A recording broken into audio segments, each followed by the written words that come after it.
Hey y'all, what's up? Race Spirit got back with another insight.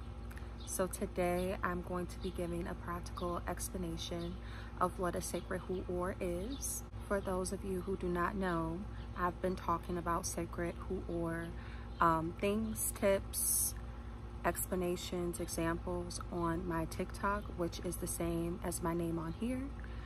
But I've never given like actual description of what it is. So yeah, I feel like in order to understand what a sacred hu'or is, you first have to understand that there are higher frequencies of intercourse and they are lower frequencies of intercourse. And when I say intercourse, I mean the energy in itself, not necessarily the act. I just can't be saying that on here because it's YouTube, okay? So I'm sure a lot of you are aware of what lower energy of intercourse would be, but basically, to wrap it up simply, it's just any form of intercourse that's not really offering any type of reproduction of life.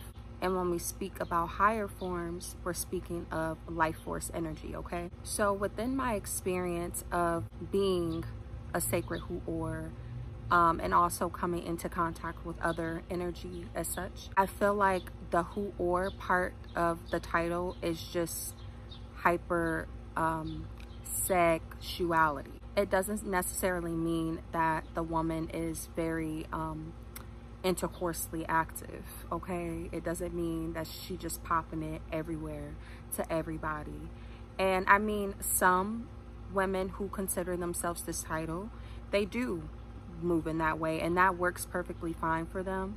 And then there's others that are maybe more sensitive or use their energy more in different ways. And essentially, a sacred hu'or is just a portal to source energy, and whatever that may mean.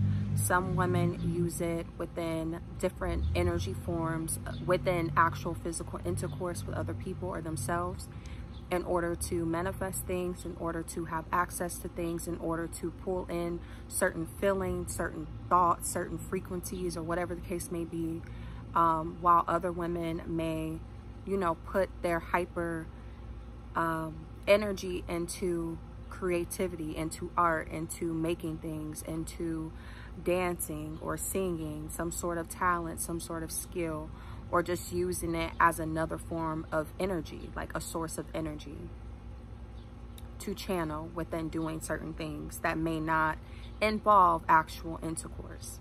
Regardless of what the woman uses her energy for, that particular energy for, she is knowledgeable of the different levels of the energy and she uses it to her advantage, is essentially what a sacred hu'or is. And through that energy, she has access to other things, whether that be access to other people via intercourse, just different things, okay? We're not going to get into all of that, but I did want to give like a few indicators of how you may know if you are one, or like some of the things that I've seen commonly within these types of women, right?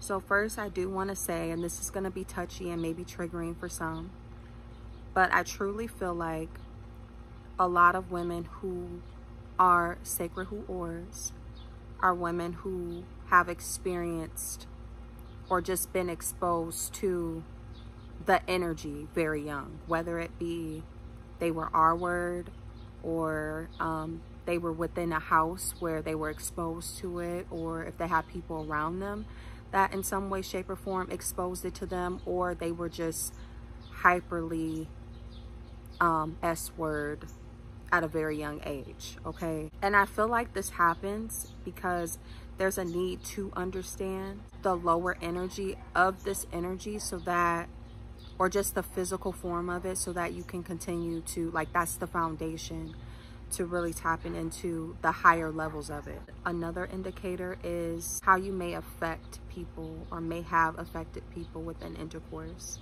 or maybe some of the things that transpired afterwards. I also want to add that, to my understanding, this title came from like the Bible and other religious backgrounds where women would be in temples and they would sell themselves in some form of fashion. I've even heard of temples where women would lay on like these bed thingies, like these like flat situations, and they would keep their legs spread open, and men and maybe even women would come in and pray directly through the Cuchumananas. And yeah, that's how they got their messages to God. So that's just something to think about this. If you guys want more videos on this, let me know in the comments below. Otherwise, I'm just gonna keep giving random insights. So yeah, talk to y'all later. Bye.